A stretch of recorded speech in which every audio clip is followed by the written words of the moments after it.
비트가 상승하며 장이 살아나는 듯한 분위기가 만들어졌었지만 5일간의 상승분을 되돌리며 달아오르던 분위기를 식혀주었습니다. 과연 비트는 여기서 반등을 할지 아니면 추가 조정을 할지, 그리고 나서 언제부터 시장이 살아날지 이야기해보겠습니다. 안녕하세요, 부자아빠입니다. 이렇게 비트코인이 하락할 때는 첫 번째, 지금 시장 상황이 어떤지 여러 데이터별로 점검해봐야 되고, 두 번째, 이런 하락의 원인이 뭔지를 파악해서 다음번에 하락할 때 이런 데이터를 바탕으로 미리 준비할 수 있는 힘을 길러야 되겠습니다. 그래야 다음번에는 대비할 수 있으니까요. 자, 그럼 오늘 영상 시작해보겠습니다.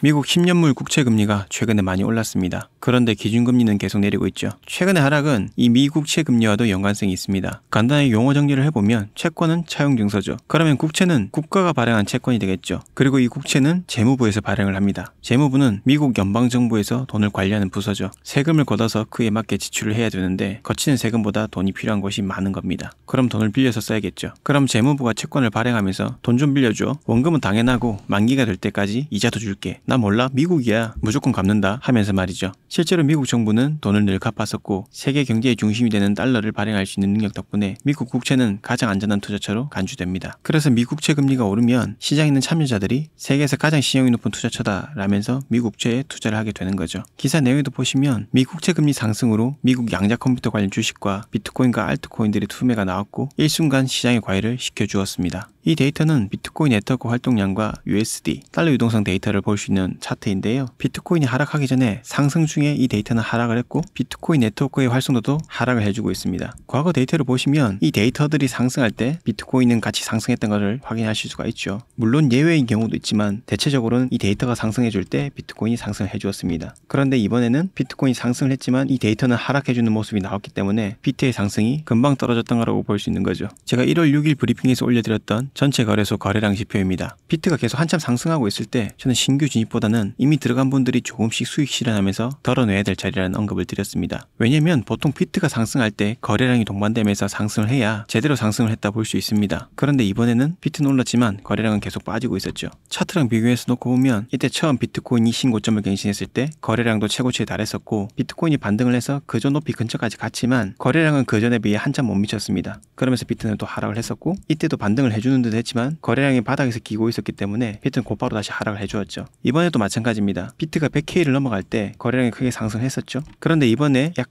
92K에서 비트가 102K를 찍었을 때 거래량을 보시면 상승이 아니라 크게 하락을 해주었습니다. 그래서 비트가 힘이 없게 하락을 했던 것이고요. 그래서 이런 신호들은 미리미리 체크하면서 대비하면 좋겠죠. 그런데 혼자서는 잘 모르겠고 판단이 안 된다 싶으시면 제 텔레그램에 들어와서 활용하시면 됩니다. 저는 비트가 한참 올라갈 때 미리 조심해야 된다는 부분에 대해 계속 언급드렸습니다. 그러면서 추후 포모가 와서 힘든 분들을 위해 심리적인 부분도 다루면서 브리핑을 올려드렸고 실제로 브리핑이 도움된다고 해주시는 분들이 많이 계십니다. 혼자 투자하면서 이런 상황에 갈피가 잡히지 않는다면 텔레그램 채널에 들어오셔서 참고하시기 바랍니다. 링크는 고정 댓글에 달아놓도록 하겠습니다. 그럼 이제부터 비트가 앞으로 어떻게 움직일지에 대한 이야기를 해봐야겠죠. 비트코인 일봉 차트입니다. 이 차트를 캡처한 시간은 오늘 오전 11시 52분입니다. 지금 지지를 받고 있는 92K는 작년 12월부터 굉장히 중요하게 작용했던 자리입니다. 강하게 작용했던 지지 구간은 깨졌을 때 강한 저항이 되기 때문에 이 구간이 지켜지는 게 굉장히 중요했었죠. 어제 여기를 이탈하는 듯한 움직임이 나왔지만 다시 올라와서 90K 위에서 마감을 해주었고 살짝 반등이 나오고 있는 모습입니다. 하지만 단기적으로 반등을 하더라도 재차 추가 하락할 수 있는 가능성이 있다고 보고 있어요.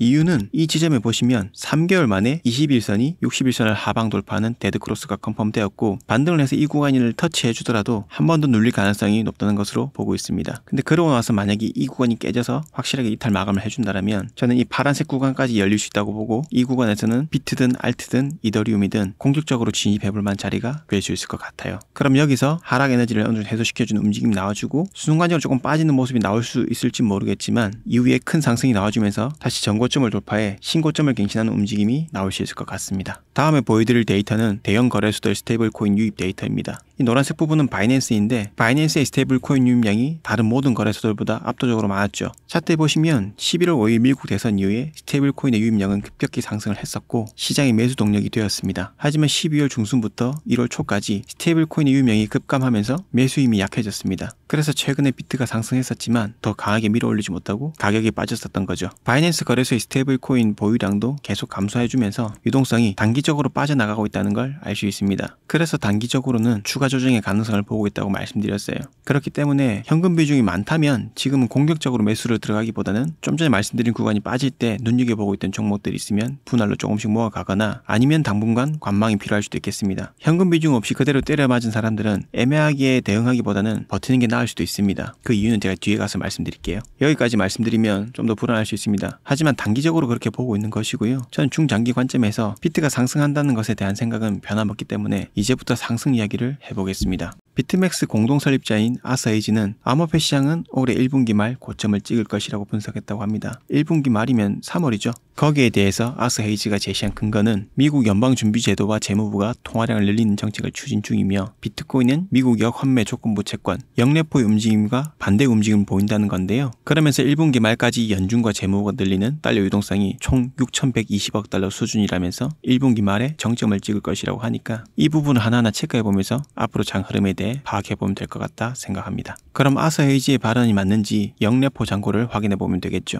영래포 차트를 보기 전에 영래포가 뭔지 알아야 차트를 봐도 이해가 되실 거라 영래포에 대해서 간단히 설명드릴게요. 영래포란 금융기관이 중앙은행에 돈을 맡기고 단기적으로 이자를 받는 거라고 이해하시면 쉽습니다. 미국은 연준이 되겠죠. 그래서 영래포 계좌가 증가하면 시중 금융기관에서 중앙은행에 돈을 많이 맡긴다는 이야기가 되니까 시장에 돈이 부족해지고 영래포 계좌가 하락하면 시장에 돈이 많아지는 겁니다. 미 연준의 영래포 수치를 보시면 9월 이후 계속 하락하다가 연말 연초에 크게 반등 후 다시 하락했습니다. 이때도 보시면 영래포 잔고가 엄청나게 줄어들면서 시장 유동성이 공급되었고 2024년 비트코인의 신고점과 함께 미증시가 엄청난 상승을 했었죠. 미 재무부의 TGA 잔고를 보더라도 점차적으로 하락하고 있습니다. TGA 잔고란 미국 재무부의 은행 계좌라고 볼 수 있습니다. 이 계좌는 연준에 있고 미 정부가 세금을 걷거나 채권을 발행해서 돈을 모으고 지출하는 데 이용이 됩니다. 그럼 이 TGA 잔고가 줄어들면 시장에 돈을 풀고 있다는 이야기가 되고 시장의 유동성이 늘어나겠죠. 다시 TGA 차트를 보겠습니다. 2021년도 비트코인 대불장이 왔을 때 TGA 잔고를 보시면 크게 하락했던 걸 볼 수가 있죠. 그리고 TGA 잔고가 상승하면서 시장 유동성이 흡수될 때 자산시장은 하락을 했었던 거고요. 그러면 이 부분을 확대해서 최근 데이터를 봐볼게요. 24년 2월부터 지금까지 데이터를 보면 4월에 비트가 크게 하락했었죠. 당시 TGA 잔고는 급등하면서 시장의 유동성을 흡수했었습니다. 그리고 다시 내려왔고 이 시기에는 미국 주시장이 좋기도 했었습니다. 이 TGA 잔고가 반드시 코인으로만 들어오는 게 아니기 때문에 이 데이터가 감소한다고 해서 무조건 비트가 상승하는 건 아니지만 상관관계가 높기 때문에 참고하는 개념으로 보시면 되겠습니다. 그리고 여기도 보시면 미 대선 당시 급락했다가 살짝 반등 후 다시 하락하고 있죠. 그래서 좀 전에 보신 영래포 잔고와 이 TGA 잔고의 하락이 가속화된다면 1분기에 충분히 불장이 올 가능성이 높겠죠. 그럼 이런 생각 들죠. 그런데 비트는 왜 자꾸 하락하고 안 올라가? 영래포와 TGA 잔고가 줄어든다고 즉각적으로 바로 상승할 수는 없겠죠. 시장에 돈이 풀리고 이 돈이 실제로 흘러 들어오는 그 과정과 시간들이 필요하기 때문에 당장에 바로 반응은 없지만 추후에 상승할 여력이 충분히 있다라고 보면 될 것 같습니다. 또한 체코 중앙은행에서 외환 보유고에 비트코인 포함을 검토하고 있다고 합니다. 체코 중앙은행이 외환 보유고에 비트코인을 포함한다는 것을 검토한다고 당장의 큰 변화가 있지는 않겠지만 한 국가의 중앙은행이 비트코인을 외환 보유고에 넣는다는 의미는 클 수 있습니다. 왜냐면 외환 보유고는 한 나라의 중앙은행이 보유하고 있는 외화, 금, 그리고 기타 국제적으로 가치 있는 자산을 말합니다. 이게 왜 중요하냐면 국가 경제의 안전망 역할을 해요. 예를 들어서 환율을 안정시키거나 경제 위기에 대응을 하거나 대외 결제 등에 사용됩니다. 주로 달러나 유로, 금 등이 여기에 포함되어 있는 거죠. 체코 중앙은행이 비트코인을 외환 보유고로 추구한다는 것은 비트코인이 금이나 달러처럼 가치 있는 자산으로 인정된다는 뜻이에요. 중앙은행이 가치 저장 수단으로 비트코인을 선택했다는 것을 의미합니다. 이는 비트코인을 단순한 투자 상품이 아닌 글로벌 금융 시스템의 일부로 받아들이는 신호입니다. 그렇기 때문에 굉장히 중요한 부분이라고 할 수 있겠죠. 또한 한 전문가가 중국이 조용히 비트코인 가격을 달까지 올릴 수 있는 이유를 설명한다고 합니다. 본문 내용을 보면 파이낸셜 타임즈가 중국 인민은행이 금리를 인하할 예정이라고 밝혔다고 해요. 여기에 대해 밀러밸류 파트너스의 포트폴리오 매니저인 빌 밀러는 비트코인을 새로운 고점으로 끌어올리는 강세 촉매가 될 수 있다고 했죠. 이 기사는 1월 3일날 나왔던 내용인데요. 이후에 1월 9일 중국 인민은행 데이터에 따르면 중국의 영래포 수치가 급감하면서 2025년 1월 사상 최저치인 1.10억 위안을 기록했습니다. 이 영래포 계좌에서 빠져나간 유동성이 시장으로 유입되면 비트코인 가격이 상승하는 데 있어서 힘을 실어줄 수 있게 됩니다. 아까 미국 영래포 때도 말씀드린 것처럼 이 돈들이 시장에 풀리고 반영될 때까지는 시일이 좀 더 필요하니까 대략적으로 늦어도 2월부터는 반응이 오지 않을까 싶어요. 중국의 암호화폐 시장 개방은 작년 말부터 시작되었죠. 홍콩은 암호화폐 세금 면제를 추진하면서 투자하기 더 좋은 환경을 계속 구축하고 있고 작년 11월에 상하이 법원이 중국의 비트코인 보유 금지 조치를 종료하면서 중국 투자자들의 유입이 크게 들어올 수 있는 길목이 열렸죠. 그리고 앞으로 5년간 비트코인은 거의 400조 원에 해당되는 돈을 쏟아부으며 블록체인 기반 데이터 인프라를 구축한다는 건 본격적으로 암호화폐 시장에 뛰어들겠다는 것이기 때문에 시장에 큰 매수 압력으로 작용하실 것으로 예상하고 있습니다. 최근에 비트가 10,000불 정도 하락했다고 또 여기저기서 시즌 종료 이야기가 나오는데 제가 지금부터 보여드리는 데이터들을 통해서 시즌 종료는 아직 멀었다는 것에 대해서 말씀드릴까 해요. 비트코인 사이클을 3단계로 구분해보면 이 빨간색 부분은 하락, 녹색 부분 축적, 초록색은 발산 단계로 볼 수 있는데 현재 사이클은 이 정도까지 와 있고 이 데이터상 비트코인 고점은 500K라고 합니다. 물론 하나의 추정치라 500K까지 가면 좋겠지만 절반만 되더라도 250K, 원화로는 1비트당 3억이 넘으니까 절반 정도만 가도 좋을 것 같네요. 비트코인 과거 사이클과 데이터를 비교해보면 지금까지 가장 빠른 사이클 정점은 반감기 이후 350일 이후였습니다. 가장 늦었을 때는 500일 후였고요. 그리고 이번 사이클은 264일 정도 지나고 있네요. 그래서 비트가 추가로 조정이 나와 가격이 좀 더 빠진다고 하더라도 시즌 종료가 된 것은 아니기 때문에 잘 대비하셔서 오히려 기회로 잡으셨으면 좋겠습니다. 정점이 여기가 될지 여기가 될지는 모르겠지만 아직 한참 남았으니까요. 그러니까 너무 걱정하지 않으셨으면 좋겠습니다. 오늘 영상도 조금이라도 도움 되셨다면 구독, 좋아요 부탁드리고 추운 날 감기들 조심하시기 바랍니다. 감사합니다.